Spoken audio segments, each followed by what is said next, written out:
सपना बड़श्यामी जी को भी अनुरोध करूंगा कि वो 2 मिनट के लिए आए और अपने नेता का सम्मान करे, स्वागत करे।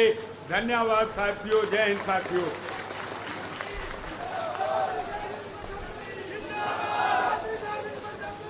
आप सभी को राम राम जी, राम राम, राम राम जी। आप सभी का बहुत बहुत धन्यवाद। और पहले तो हमारे हरियाणा की राजनीति के उभरते सितारे आकाश आनंद जी, मायावती जी, बहन मायावती जी के उत्तराधिकारी, आपका भी जी मैं बहुत बहुत धन्यवाद करती हूँ। अपना प्यार आशीर्वाद देने आप मुझे आए। और आप सभी को बताना चाहूंगी जी,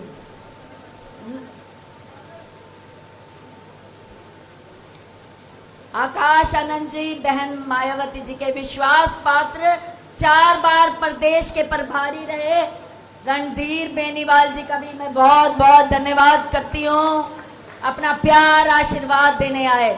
और मेरे ससुर शेर सिंह बड़शामी जी, मान सम्मान, संघर्ष, मेहनत, मजबूत इंसान की पहचान, मेरे ससुर शेर सिंह बड़शामी जी।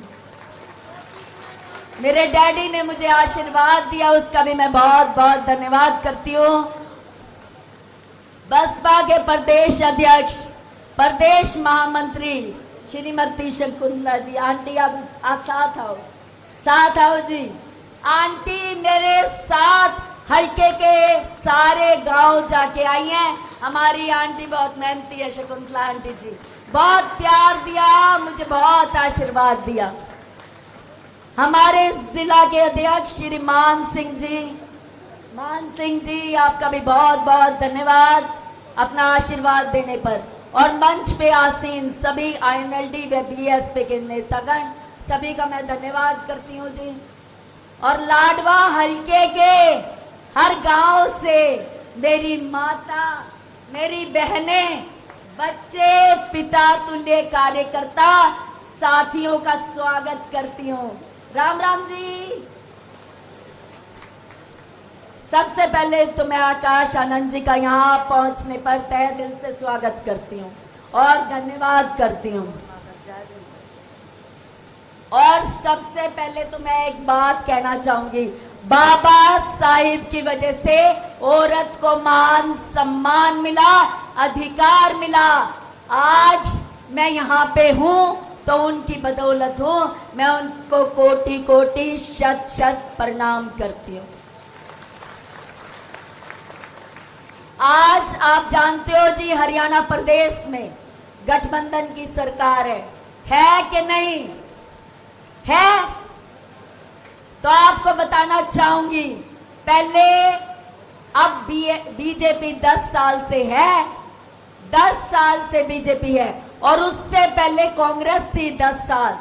10 साल कांग्रेस ने जुल्म किए, बीजेपी को जो है ना, बीजेपी जैसी पार्टी ऊपर आ गई। बीजेपी जैसी पार्टी तब ऊपर आई जब 10 साल कांग्रेस ने बेहद जुल्म किए। और आज 10 साल बीजेपी, 10 साल से बीजेपी है। और नैब सैनी 4.5 साल से सांसद है, 4.5 साल से वो इंसान सांसद है। और 6 महीने से मुख्यमंत्री, 6 महीने से मुख्यमंत्री। एक सिंगल काम भी नहीं हुआ हल्के का, हल्के का एक सिंगल काम भी नहीं किया। हर गांव में जा रही हूं, हर जगह लोग तड़प रहे हैं, बेचैन।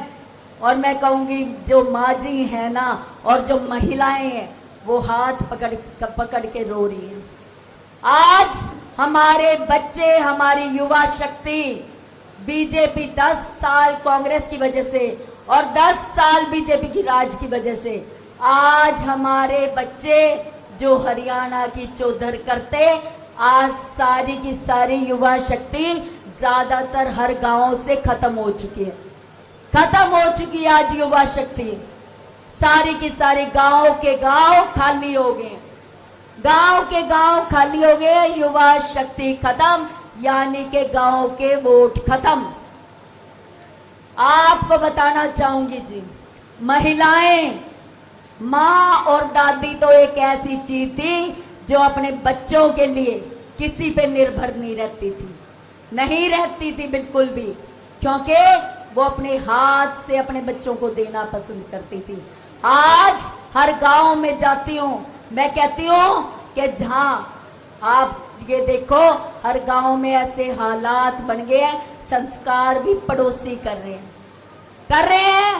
पड़ोसी कर रहे हैं।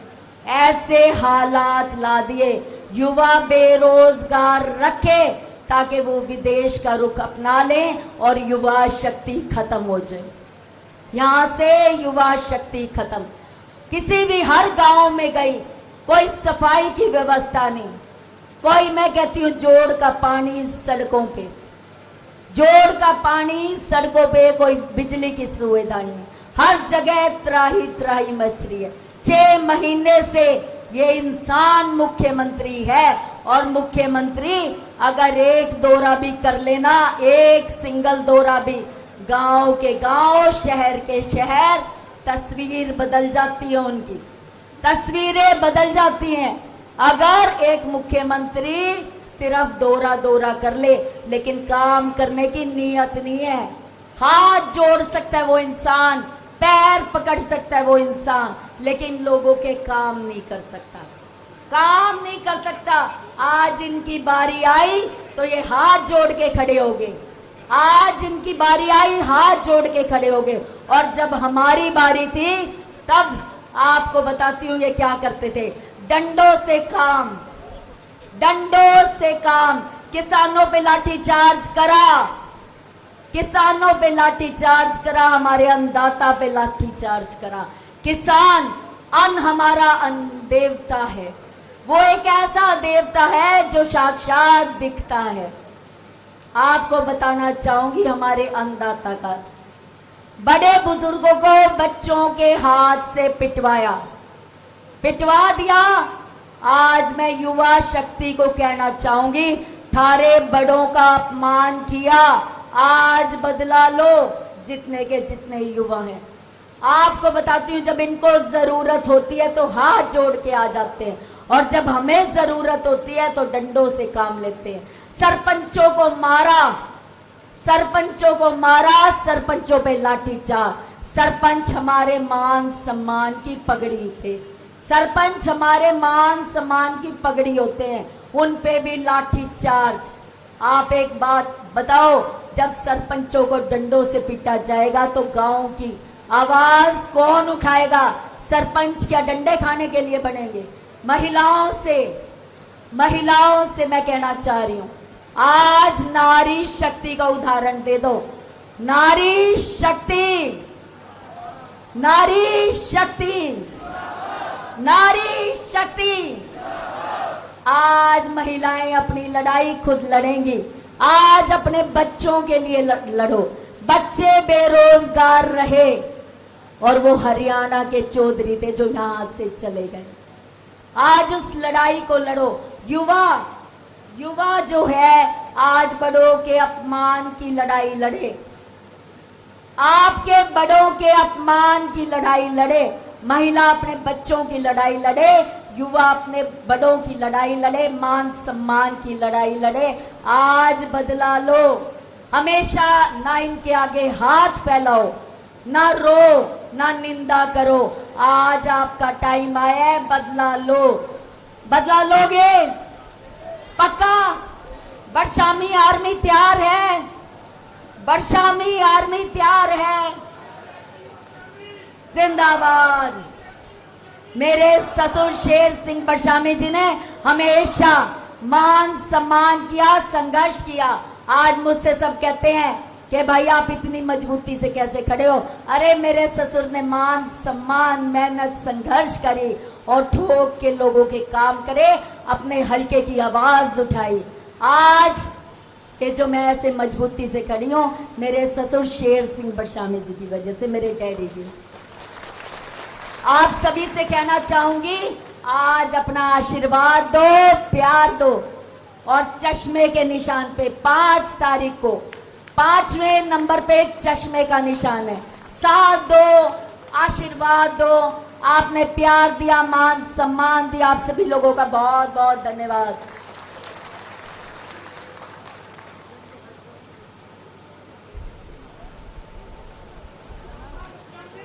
धन्यवाद की घड़ियां खत्म हुई और राष्ट्रीय राजनीति में उभरते हुए सितारे आकाश आनंद जी आपको संबोधित करेंगे। आकाश आनंद जिंदाबाद, चौधरी शेर सिंह परश्यामी जिंदाबाद।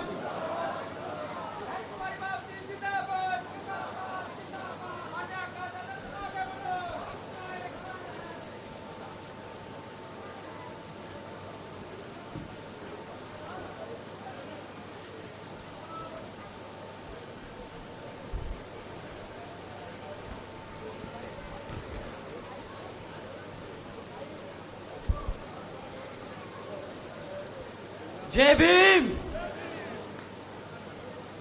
क्यों लाडवा की जनता थक गई क्या? यहाँ के हलके के लोग परेशान हैं, इसलिए निराश हो गए।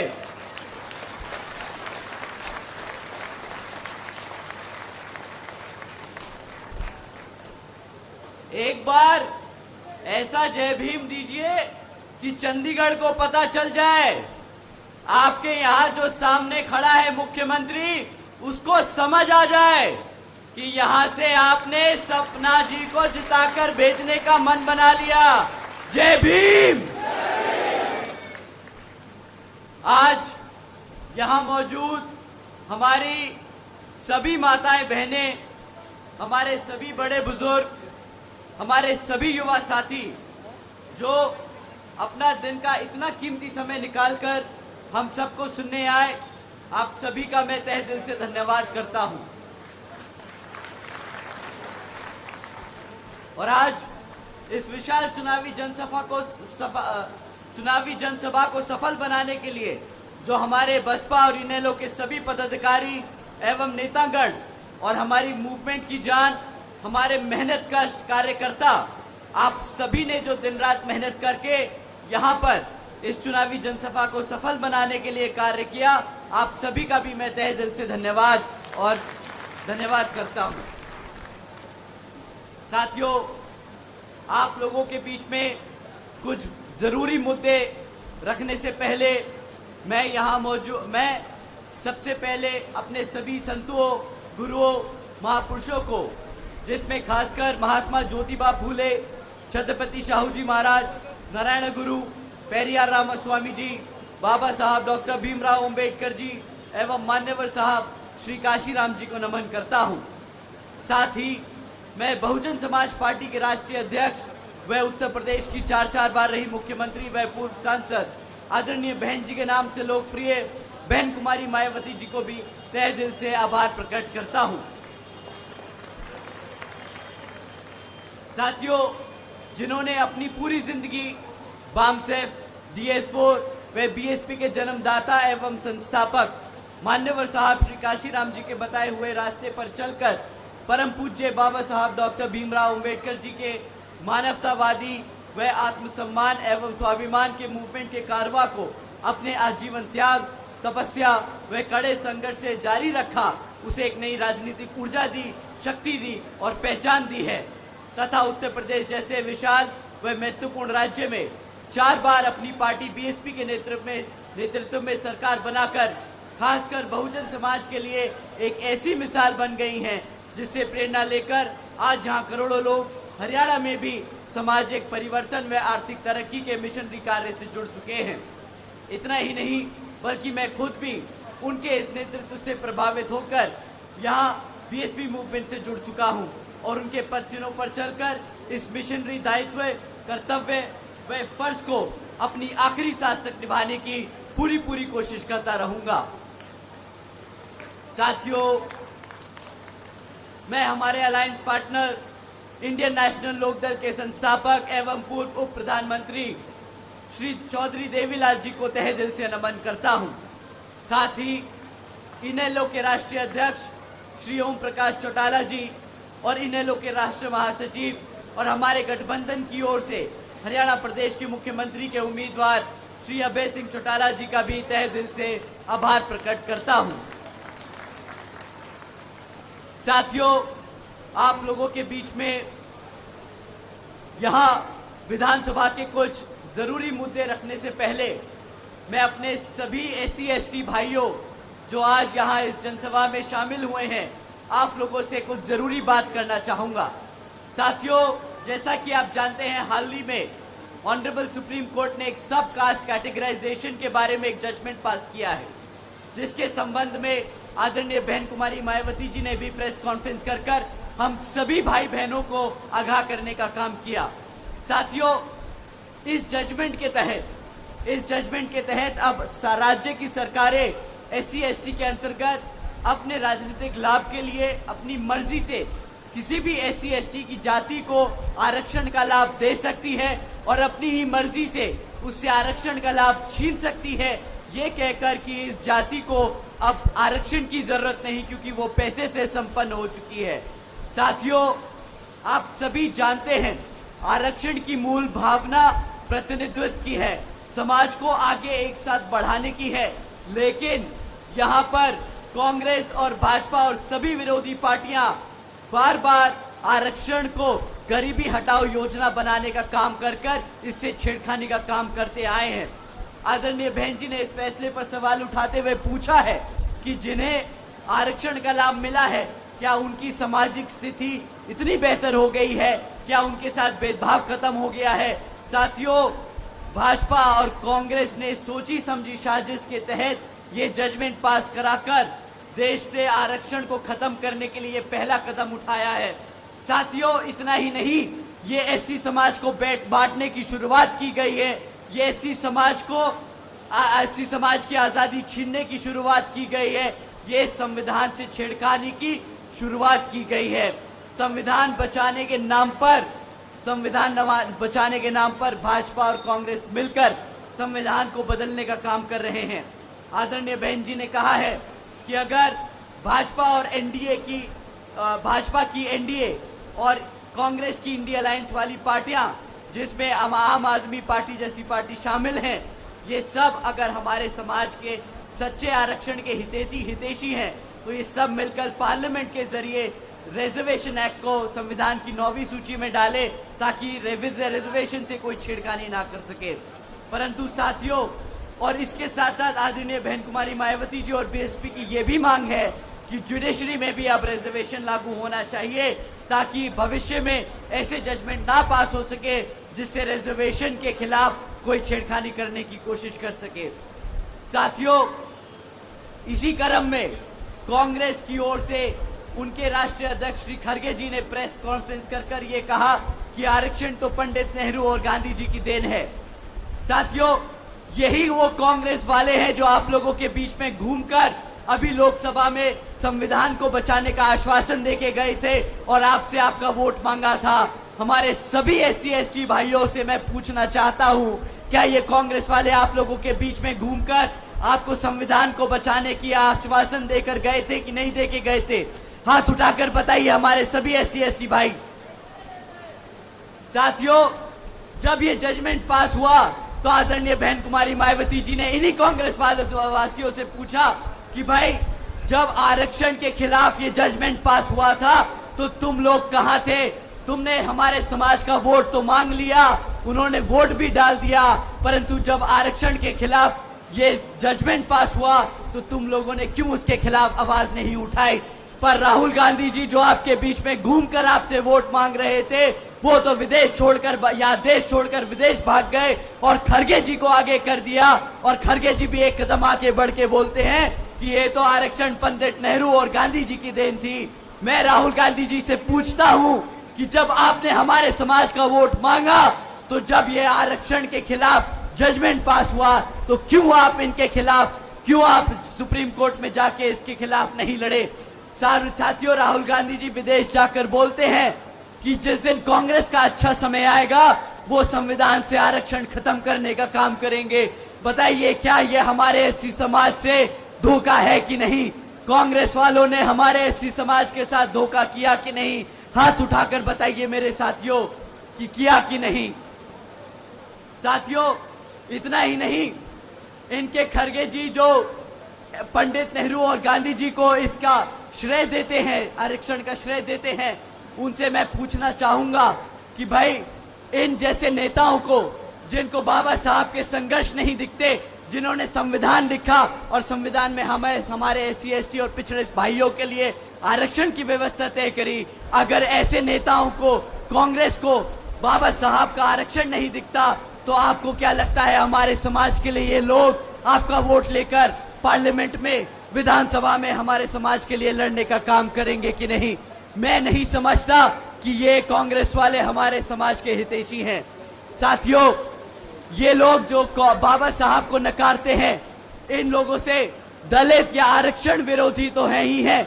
ये लोग दलित इतने विरोधी थे कि जब संविधान कमेटी के सदस्य चुने जा रहे थे तो बाबा साहब जो इस लोकसभा से चुनकर संसद में जाने का काम कर रहे थे, तो पंडित नेहरू और गांधी जी ने वही कॉन्स्टिट्यूंसी को पाकिस्तान का हिस्सा बनाकर उन्हें पाकिस्तान भेजने का काम किया था। साथियों, जिन लोगों से बाबा साहब बर्दाश्त नहीं हुए, आपको क्या लगता है बाबा साहब का संविधान और आरक्षण आपके लिए बर्दाश्त करेंगे ये लोग? कांग्रेस साथियों, कांग्रेस पार्टी आरक्षण विरोधी थी, आरक्षण विरोधी है और आरक्षण विरोधी रहेगी। साथियों, ये कांग्रेस पार्टी जिन्होंने बाबा साहब को भारत रत्न की उपाधि तक नहीं दी, इन्होंने तो मंडल कमीशन की रिपोर्ट भी लागू नहीं करी। ये लोग, क्या आपको लगता है हमारे समाज के लिए लड़ेंगे? मैं आज आप लोगों को इस मंच के द्वारा मैं आप सबको बताना चाहूंगा कि राहुल गांधी जी, हुड्डा जी, कांग्रेस दलित विरोधी थे, आरक्षण विरोधी थे, दलित विरोधी और आरक्षण विरोधी हैं, दलित विरोधी और आरक्षण विरोधी रहेंगे। आप सब साथियों, राहुल गांधी जी को और राहुल गांधी जी जैसे नेता जो हमारे आरक्षण को खत्म करने की कोशिश कर रहे हैं, आप सबके माध्यम से मैं उन सबको बता देना चाहता हूं कि संविधान हमारी पहचान है और आरक्षण हमारी आजादी आप जैसे नेताओं को छीनने नहीं देंगे। साथियों, हमारे समाज के दलित नेता जो कांग्रेस और भाजपा में जाकर हमारे दलित समाज का, हमारे पिछड़े समाज का वोटों का सौदा करते हैं, आज आप उनकी खुद की हालत देख लीजिए। आप सब ने देखा किस तरह ये पार्टी के लोग, जो नेता हमारे समाज से इन कांग्रेस और भाजपा के पार्टियों में रहते हैं, उन्हें आए दिन स्टेज से उतार दिया जाता है, उन्हें कुर्सियों पे नहीं जमीनों पे बिठाया जाता है, उन्हें आए दिन उनके लिए अपशब्द इस्तेमाल किए जाते हैं। साथियों, ऐसे नेताओं से आप सावधान रहना। ये कांग्रेस में रहकर अपने समाज का वोट बांटने का काम कर रहे हैं। इनका खुद का कोई आदर सम्मान नहीं होता तो हमारे समाज का कोई ये सम्मान नहीं दिला पाएंगे। साथियों, कांग्रेस पार्टी तो हमारे समाज के खिलाफ थी ही। आप सब जो आज यहाँ इस पंडाल में बैठे हैं, मैं आप सबको भाजपा का भी सच आप लोगों के सामने रख देना चाहता हूँ। साथियों, पिछले 10 साल से भाजपा यहाँ सत्ता में आसीन है, परंतु 10 सालों से आज उनके पास एक काम नहीं जो हमारी जनता को वो गिनवा सके। साथियों, आपके बीच में ये जब भाजपा के लोग आपसे वोट मांगने आएंगे तो आप इनसे 3 सवाल कीजिएगा।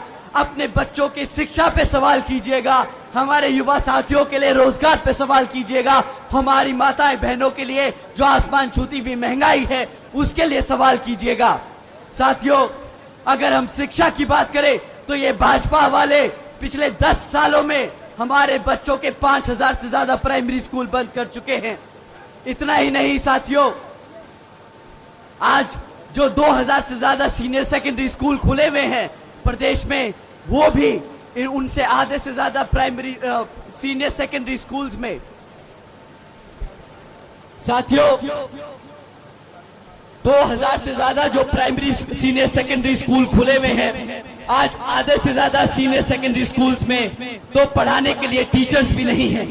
इतना ही नहीं, हमारे बच्चों के लिए जो 2017 से हमारे SC ST OBC समाज के छात्रों के लिए जो स्कॉलरशिप का पैसा है, वो भी इस भाजपा सरकार ने हमारे बच्चों को पैसा रोक रखा है। साथियों, एक तरफ हमारे बच्चों की पढ़ने की संख्या बढ़ती जा रही है और दूसरी तरफ ये भाजपा वाले हमारे बच्चों की पढ़ाई का पैसा रोक रहे हैं। हमारे बच्चों के पढ़ाने वाले स्कूलों में शिक्षक नहीं भर्ती कर रहे और हमारे बच्चों के लिए जो खुले हुए स्कूल थे उन्हें बंद करने का काम किया है। आप ही बताइए साथियों, क्या ऐसी सरकार को आप अपने हलके में घुसने देंगे? आपके बच्चों के साथ, आपके बच्चों की शिक्षा से जिन्होंने खिलवाड़ किया, क्या आप ऐसे लोगों को दोबारा अपने हलके में दोबारा सत्ता में आने देंगे? साथियों, भाजपा में वही मुख्यमंत्री आपके हलके से लड़ रहा है, उसको मुंह तोड़ जवाब देना है। यहां से आप लोग अपनी सपना जी को जिताकर विधानसभा भेजेंगे और अपने बच्चों के लिए एक सुरक्षित भविष्य तय करने का काम करेंगे। साथियों, भाजपा ने सिर्फ एक ही क्षेत्र में तरक्की करी है जब शिक्षा की बात करते हैं। आए दिन पेपर लीक की खबरें जो हम सुनते आए हैं। साथियों, कोई भी ऐसी सरकारी डिपार्टमेंट नहीं बचा जिसकी भर्ती के परीक्षा के पेपर ना लीक हुए हो। साथियों, हकीकत तो यह है कि भाजपा हो या कांग्रेस, दोनों ही पार्टियां हमारे बच्चों के भविष्य से खिलवाड़ करती आई है। एक सरकार में रहकर हमारे बच्चों को परेशान करती है तो दूसरी विपक्ष में बैठकर हमारे बच्चों के लिए आवाज नहीं उठाती। आप सभी बताइए, क्या ऐसी पार्टियों को आप दोबारा यहां पर आने देंगे कि नहीं? साथियों, एक तरफ भाजपा है और दूसरी तरफ कांग्रेस, जो गरीब विरोधी नीतियों पर चलकर हमारे सभी साथियों को, हमारे सभी बच्चों को पढ़ने लिखने से दूर रखती है। और दूसरी तरफ आदरणीय बहन कुमारी मायावती जी की नीतियां हैं, जिसके तहत चलकर यूपी में बसपा की सरकार के चलते हुए सावित्रीबाई फुले बालिका आश्रय शिक्षा योजना चलाई गई थी, जिसके तहत 7 लाख से ज्यादा बच्चियों को 12वीं तक की शिक्षा देने के लिए आदरणीय बहन कुमारी मायावती जी ने 600 करोड़ से ज्यादा की लागत हमारी बच्चियों के लिए शिक्षा में लगाई थी। इतना ही नहीं, हमारे सभी बच्चों के लिए 6 engineering colleges, 2 homeopathic colleges, 24 polytechnic colleges, 2 paramedical, 6 universities, 200 से अधिक इंटरमीडिएट डिग्री कॉलेजेस, 100 से अधिक आईटीआईज, 500 से ज्यादा हाई स्कूल और 5,500 से ज्यादा प्राइमरी स्कूल बनाने का काम किया था। साथियों, उसी तरह जब आप यहां पर अपने गठबंधन की सरकार को सत्ता में लाएंगे तो इतनी बड़ी संख्या में आपके हलके में, आपके प्रदेश में आपके लिए श्री ओम प्रकाश चौटाला जी और यहां पर आपकी अपनी सपना आपके हलके में, आपके गांव-गांव में स्कूल खुलवाने का काम करेगी। साथियों, एक तरफ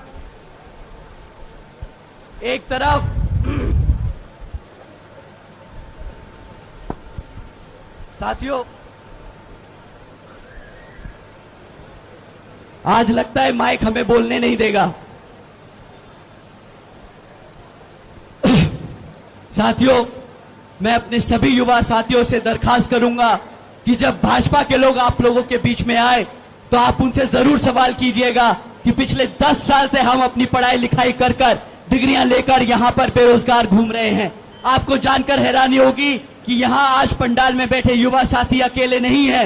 हरियाणा का 40% युवा आज की डेट में बेरोजगार घूम रहा है। साथियों, ऐसा नहीं कि ये सरकार आपके बच्चों को रोजगार नहीं दे सकती। मेरे युवा साथी, आप लोगों को जानकर हैरानी होगी कि भाजपा के पास आज 2 लाख से ज्यादा सरकारी पद खाली पड़े हैं। इतना ही नहीं, आज 10 साल बाद 2000 से ज्यादा जो सरकारी कॉलेजेस में जो हमारे लेक्चरर्स थे, वो पिछले 10 साल से परमानेंट होने की मांग कर रहे हैं।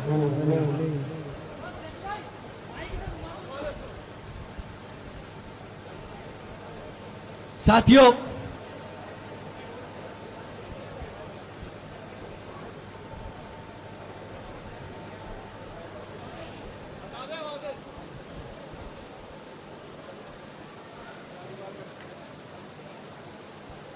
साथियों 2 लाख से ज्यादा सरकारी पद जो खाली पड़े हैं, ऐसा नहीं कि ये भाजपा अगर चाहे तो हमारे बच्चों को रोजगार देने के लिए वो सरकारी पद नहीं भर सकती, परंतु इनकी नीयत नहीं है कि ये सरकारी पद वो भर सके।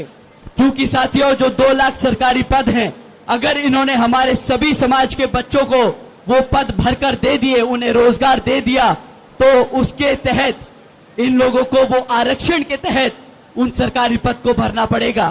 परंतु ये लोग वो 2 लाख सरकारी पद नहीं भरते।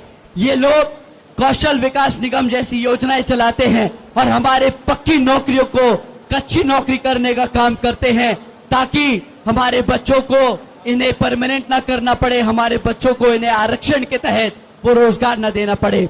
साथियों, एक तरफ भाजपा की सरकार है, जो काम करना हमारे बच्चों को ना रोजगार देकर उन्हें आती है, और दूसरी तरफ हमारी आदरणीय बहन कुमारी मायावती जी की सरकार रही, जिसके तहत चलकर बहन जी ने 90,000 से ज्यादा शिक्षकों को रोजगार दिया था, 1 लाख से अधिक सफाई कर्मचारियों की भर्ती की थी, 2 लाख से अधिक जवानों को पुलिस फोर्स में भर्ती किया था, और 30 लाख से अधिक हमारे अपर कास्ट समाज के कमजोर भाइयों को विभिन्न सरकारी विभागों में नौकरी देने का काम किया था।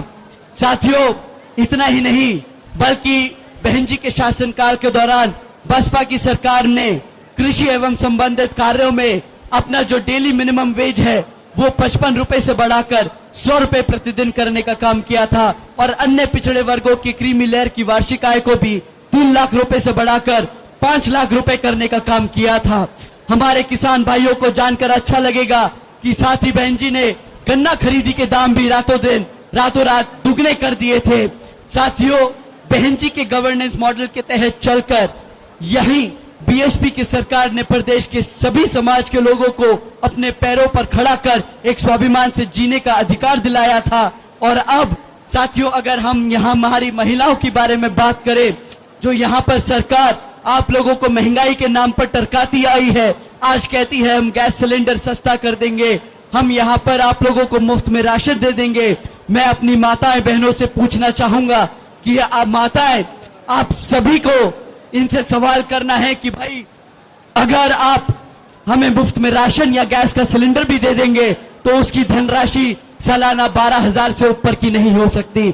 आप लोग उनसे पूछिएगा कि अगर साल का 12,000 रुपए का मुफ्त का राशन अगर आप लोगों को वाजिब लगता है, आप उनसे जरूर सवाल कीजिएगा कि अगर 12,000 रुपए का राशन वाकिफ है तो हमारे बच्चों की जो महीने की 25,000 की नौकरी बनती है वो कहां है। अगर आपकी बच्ची को, अपने बच्चों के लिए आप रोजगार की मांग करेंगे तो आपको महंगाई की मार नहीं पड़ेगी। आप अपने बच्चों को रोजगार के लिए मांगिएगा, ये मुफ्त में राशन की स्कीमों में मत आइएगा। साथियों, ये लोग बड़े चौड़ से कहते हैं भाजपा वाले कि हमने भारत की 80 करोड़ जनता को मुफ्त में राशन देने का काम किया।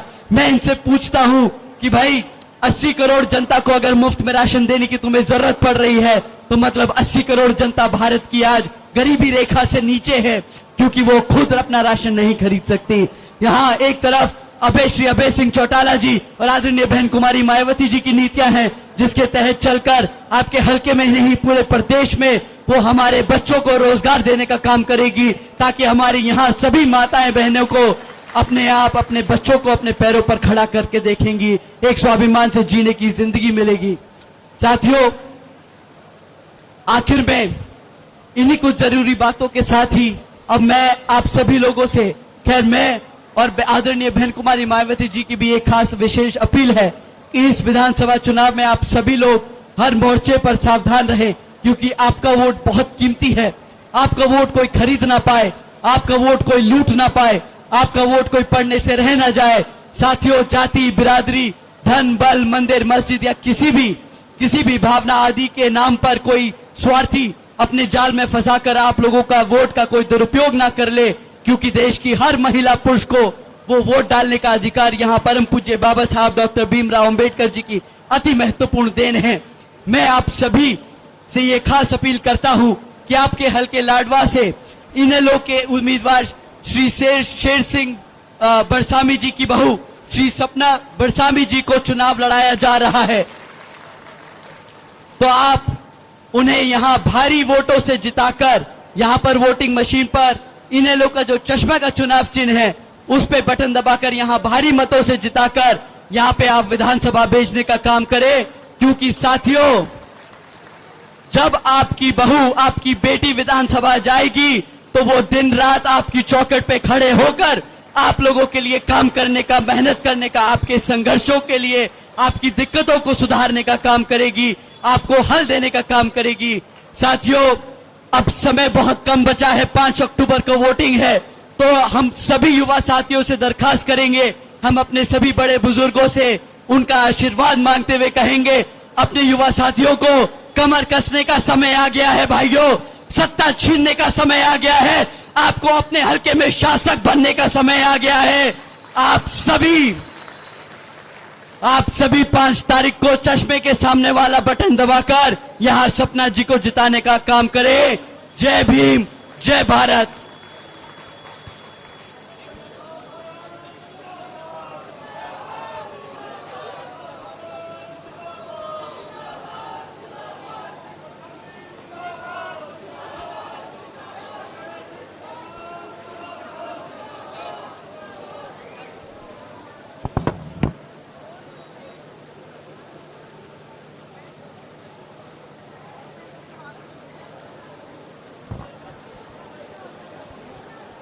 हेलो